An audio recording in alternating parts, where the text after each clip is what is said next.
The chair scraped back so hard it left a mark on the hardwood floor of the Aldermore Club's private dining room, and in the half-second before the sound died, every conversation in the room stopped.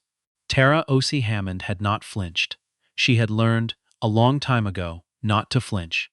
The mark on the floor was the kind of thing that would cost someone $300 to fix, and the man who had pushed the chair, her husband's brother, a man named Fletcher Gould, who wore his money like armor and his contempt like cologne, did not look at it. He looked at Tara. He looked at her the way he had been looking at her for 11 years, which was to say, with the particular expression of someone who has decided, without evidence, that they are better than the person standing in front of them. "You don't belong here," he said. "You never did." The private dining room of the Aldermore Club in Toronto held, that evening, 47 people. The occasion was the Gould family's annual spring dinner, a tradition that predated Tara's marriage to Nathaniel Gould by 3 decades. 47 people, a sitting judge of the Ontario Superior Court of Justice, 2 members of provincial parliament, the president of one of the country's largest pension funds, several partners of Bay Street firms whose combined billing rate could fund a small infrastructure project, and Tara, who had arrived that evening in a navy wool dress and small gold earrings.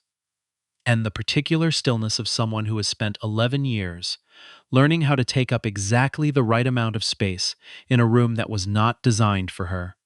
Not one of the 47 people said a word. She had known, even before she married Nathaniel, that the Goulds would be a problem.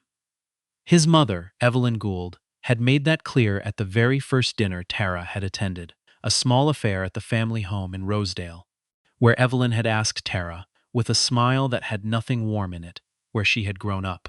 Tara had said Scarborough. Evelyn had nodded slowly, as though this confirmed something she had already suspected. Later that evening, Tara had overheard 2 of Nathaniel's aunts in the hallway outside the powder room, and she had stood very still by the wall and listened, and she had understood then exactly what she was walking into. She had chosen to walk in anyway. That was important to understand. She had not been naive. She had simply been in love, and she had believed. She had genuinely believed that love and time and her own insistence on showing up with grace and without apology would eventually shift something. It had not, but she had believed it, and that belief had cost her things she was still, 11 years later, calculating. The Goulds were old money in the way that old money in Canada presents itself, which is to say quietly, and with a great deal of emphasis on the word institution. Nathaniel's grandfather had built something in manufacturing. His father had moved it into real estate.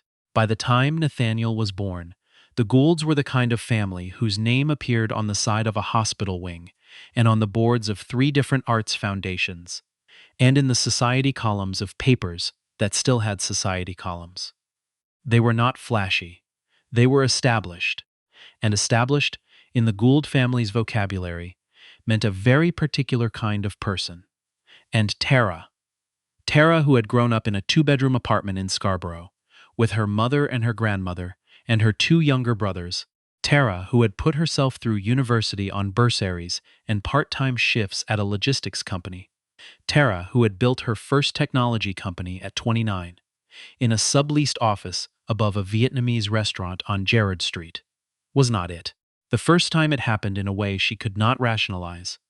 She had been at the Gould's cottage on Lake Joseph for the August long weekend. She had been married for 14 months. A photographer had come to take a family portrait, one of Evelyn's ideas, the kind of thing Evelyn organized with military precision and zero consultation, and the family had arranged itself on the dock in the late afternoon light, and Tara had moved to stand beside Nathaniel, and Fletcher had stepped, without looking at her, directly in front of her, and the family had closed around him, and when the photographer had called out adjustments, no one had moved, and Tara had stood 2 feet outside the frame while the shutter clicked. Nathaniel had apologized afterward. He had said it wasn't intentional. She had looked at him and said nothing, because she knew that in some ways he was right. It wasn't intentional. It was simply habit, the habit of a family that had spent decades not seeing her. And in other ways, he was so deeply wrong that she didn't have the language for it yet. The second time was at the Gould family's Christmas gathering, when Fletcher's wife, a woman named Cordelia, who had grown up 2 streets over from Nathaniel, and who wore her hair in a way that required significant professional maintenance, had introduced Tara to a new family acquaintance as Nathaniel's wife. She's in tech, or something. The or something was the part. The or something was doing a great deal of work in that sentence. Tara had smiled and extended her hand and said, "Tara, I run a software infrastructure company." Cordelia had laughed, a small sound that managed to convey both dismissal and boredom simultaneously. "Right, yes," she had said, and turned back to her conversation. The third time was subtler, which was somehow worse. It was at a fundraiser for one of the foundations. Evelyn sat on the board of, and Tara had been standing near the bar, waiting, and a woman she had never met had approached her and asked, in a perfectly pleasant voice, whether the canapés were coming out soon. Tara had understood the assumption immediately. She was the only black woman in the immediate vicinity who was not carrying a tray, and she had said, very calmly, that she wasn't sure, and the woman had looked confused for a moment, recalibrated, and moved away without another word. She had told Nathaniel that night. He had said, "Some people are just clueless, Tara. It's not worth the energy." She had disagreed, but she had not said so. She was still, at that point, choosing her battles.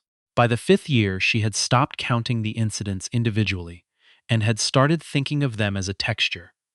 The way certain rooms have a particular quality of light that you can't point to but that you feel on your skin. The Gould family gatherings had a texture. It was the texture of being tolerated, of being in a room where everyone was unfailingly polite in the way that people are polite when they have decided, at some level they do not examine closely, that you are less than them. Fletcher was the only one who had ever made it explicit. The others kept it at the level of atmosphere. Fletcher's dislike of Tara was personal, in a way the family's collective attitude was not. He had been opposed to the marriage from the beginning. He had made that clear to Nathaniel, who had told Tara, who had filed it away with all the other things she filed away. And he had never softened on the point. He was not unintelligent, Fletcher. He was, in fact, a man of considerable education and professional accomplishment, which made his behavior something Tara found she could not reduce to simple ignorance. He knew exactly what he was doing. He had always known. He called her Nathaniel's wife in conversations where her name was available. He interrupted her at dinner tables. He had, at the previous year's spring dinner, spent 45 minutes talking to a man across the table about infrastructure investment, without once acknowledging that Tara, who had, at that point, recently taken her company public on the TSX in a transaction that had generated more press coverage than anything the Gould family had produced in 15 years, might have something to contribute. She had contributed nothing. She had sat and eaten her meal and watched the candles burn down. That was the version of Tara O.C. Hammond that the Gould family had decided to know. The version that sat and watched and said nothing. They had mistaken her silence for smallness. They had mistaken her endurance for limitation. It was a mistake that a surprising number of people made about her, and it was a mistake that, in her professional life, had cost several of those people considerably.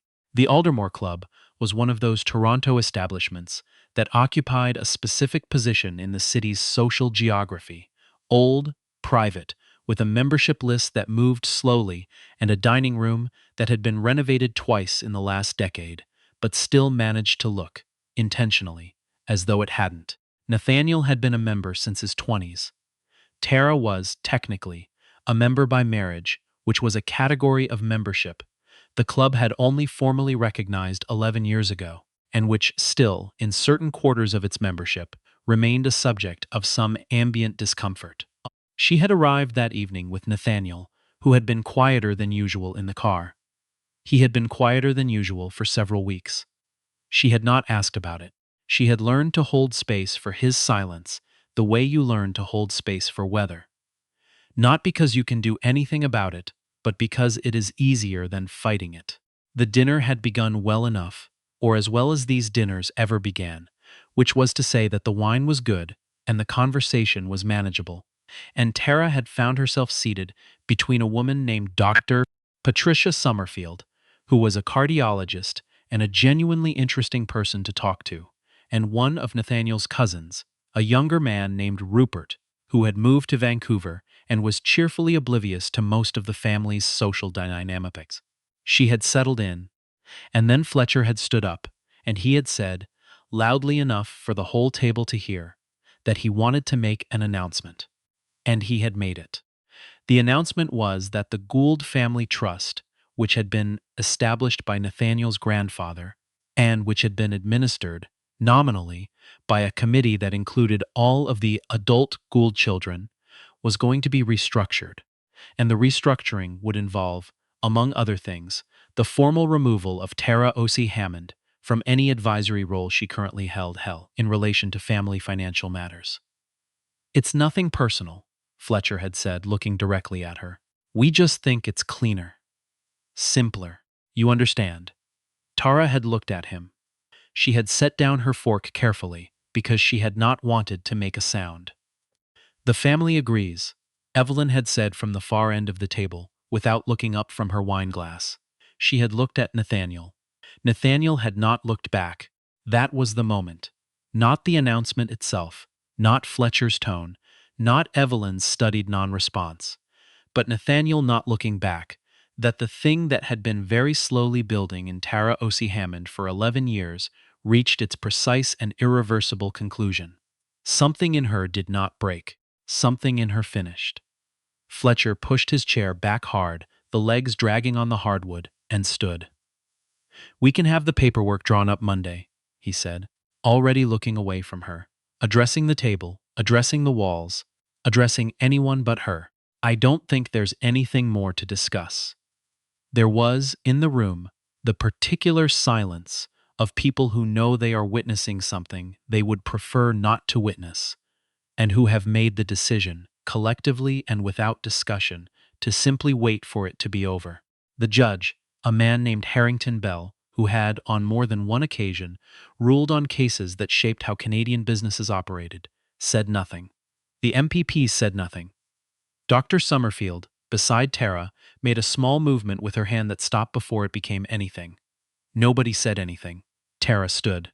She stood slowly, the way she did everything, without urgency, without visible distress, and she picked up her bag from the back of her chair, and she looked at Fletcher, and then she looked at Nathaniel, who was still not looking at her, and then she looked around the table, at the 47 faces that had decided, in the last 4 minutes, that they were not the kind of people who spoke up. She did not say anything. There was nothing she needed to say. She had learned, in the early years of building her company, that the most expensive words in a boardroom are the ones spoken in anger, and she had extended that principle to everything else in her life. She walked out. Her heels on the marble of the Aldermore Club's entrance hall were the loudest sound in the building. She stood outside on the steps for a moment, in the April air, which was still cool in the way that Toronto April is always still cool, and she breathed, and she looked at the street, and she thought, with a clarity that surprised her by its completeness, that she had known this evening would come. She had known it the way you know weather is coming. Not the exact day, not the exact hour, but the certainty of it, living in the pressure of the air. Her phone was already in her hand when it buzzed. The message was from Kwame, her chief communications officer, and it was brief. Channel 4 is running the segment. Are you watching? She was not watching. She walked to her car. She had driven herself, something the Goulds found unnecessarily modest for someone at her level, because Tara had always driven herself places when the option existed, a habit from the years when the option hadn't. She sat in the driver's seat, and she opened her laptop. She kept one in the back seat, a habit she had never broken. And she found the live stream. The segment was already midway through.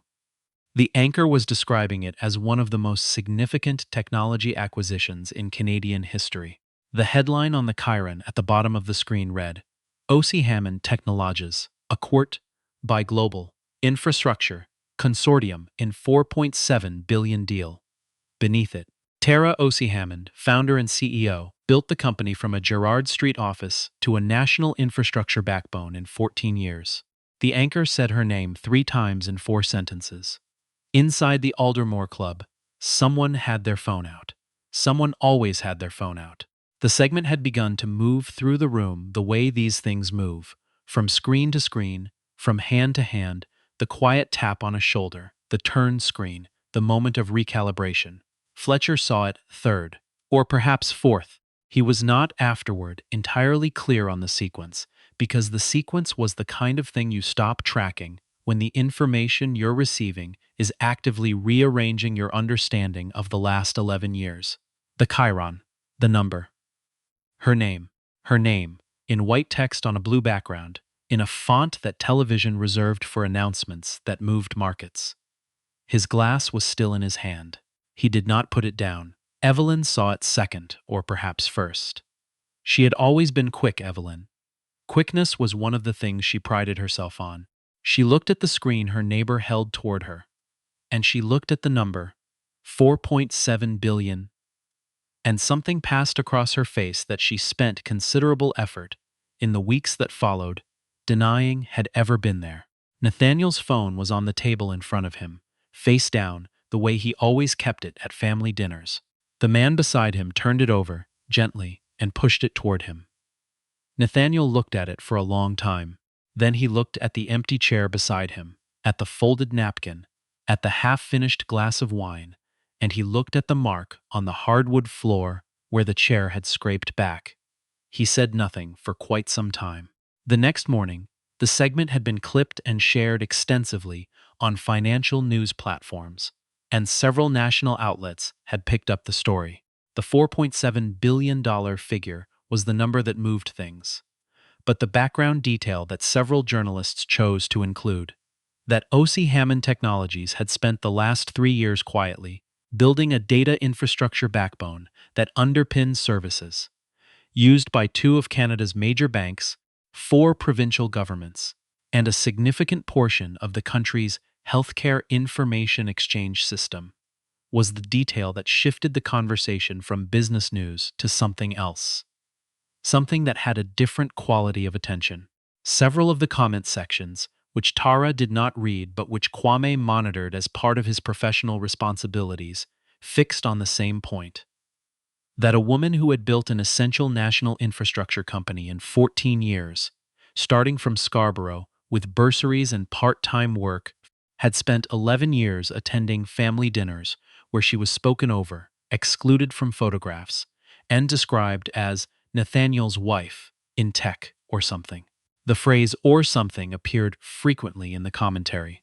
Tara did not read the commentary. She was, that week, in meetings with the consortium's legal team, working through the terms of the acquisition with the focused attention she brought to everything, which was the kind of focused attention that had allowed her to build, from a subleased office above a Vietnamese restaurant, a company that 47 people in the Aldermore Club's private dining room had spent 11 years deciding was not worth understanding. She had moved out of the Rosedale house before the segment finished airing. She had, in fact, moved out in the weeks prior, quietly and without announcement, because Tara O.C. Hammond had always done the practical work before the public moment. The house in the Beaches that she had purchased in her own name 2 years earlier, when she had understood, finally and completely, where things were going, was ready. Her grandmother's photograph was already on the mantel. Her brothers had helped her move the last boxes. Nathaniel called her 11 times over the following week. She answered once, briefly, and said what needed to be said. And then she let the lawyers handle the rest, because the lawyers were good at their jobs, and because there was nothing left in that conversation that required her personal presence. Fletcher did not call. Fletcher was dealing with his own situation, which had become complicated in ways he had not anticipated. The trust restructuring, the announcement he had made so publicly, with such confidence, at the Aldermore Club dinner, had proceeded, as announced. The paperwork had been drawn up Monday, as he had said it would be, and it had emerged, in the drawing up of the paperwork, that the advisory capacity Tara had held in relation to the family's financial matters had, over the course of 11 years, resulted in several investment decisions that had significantly outperformed what the Gould family's previous advisors had recommended. The legal team had been thorough. The numbers were available. They were not numbers that improved Fletcher's position in the conversation. He did not apologize. She had not expected him to. She had never, in 11 years, expected an apology from Fletcher Gould, and she was not going to start now. Dr. Summerfield sent a card. It was a small thing, a personal card with a harborfront postmark, and it said only, "I should have said something. I'm sorry I didn't. Congratulations on everything." Tara kept the card. She did not keep many things, but she kept that one, because it was the only honest thing that had come out of that room. The Aldermore Club's membership committee did not reach out. This was noted by several people, in several different contexts, and discussed in ways that the club's membership committee found uncomfortable. These discussions were ongoing. Her mother called from Scarborough the morning the story broke nationally. She had seen it on the news. She called at 6:40 in the morning, because she had always been an early riser, and she said, "I saw," and then she was quiet for a moment, and Tara could hear in the background the sound of the apartment, the radiator, the distant sound of the street, the apartment where Tara had grown up, where her grandmother had sat by the window, where she had done her homework at the kitchen table under the fluorescent light and decided, specifically and deliberately, what kind of life she intended to build. "Are you all right?" her mother said. Tara looked out the window of the Beach's house, at the lake in the early morning, gray-green and quiet. "I'm all right," she said, and she was. She was more all right than she had been in 11 years, which was not a complicated thing to understand, now that she was standing on the other side of it. She had always known who she was. She had always known what she had built, and what it was worth and what she was capable of. The Gould family's opinion of those things had never altered any of it. It had only cost her years of attending dinners where she ordered from the same menu as everyone else and was made to feel, by the atmosphere of the room, that the privilege of being there was hers to earn, continuously, without end and without acknowledgement. She had stopped earning it. She had, in fact, never needed to earn it. She had needed only to remember that. The acquisition closed 6 weeks later. The signing ceremony was held in a boardroom on Bay Street that had floor-to-ceiling windows looking south over the lake, and the consortium's lead was a man named Harrington.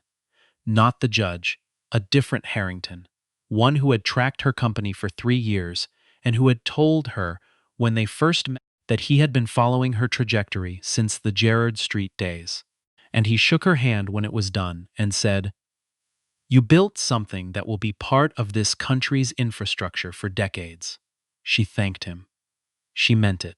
Afterward, she stood at the window for a few minutes alone, looking at the lake, and she thought about the apartment in Scarborough, and the kitchen table, and the fluorescent light, and her grandmother in the chair by the window who had told her, when she was 8 years old, not to let anyone's ceiling become her floor. Her grandmother had been a very practical woman. Outside, the lake was the same gray-green it had been every morning of her life. Enormous and indifferent in the particular way of great lakes, which do not organize themselves around human convenience and do not change their nature for the occasion. She had always found that comforting. The lake had been there before any of this, and would be there after, and it did not care about the Aldermore Club, or the Gould Family Trust, or the mark on the hardwood floor. She picked up her bag and walked out to meet the day.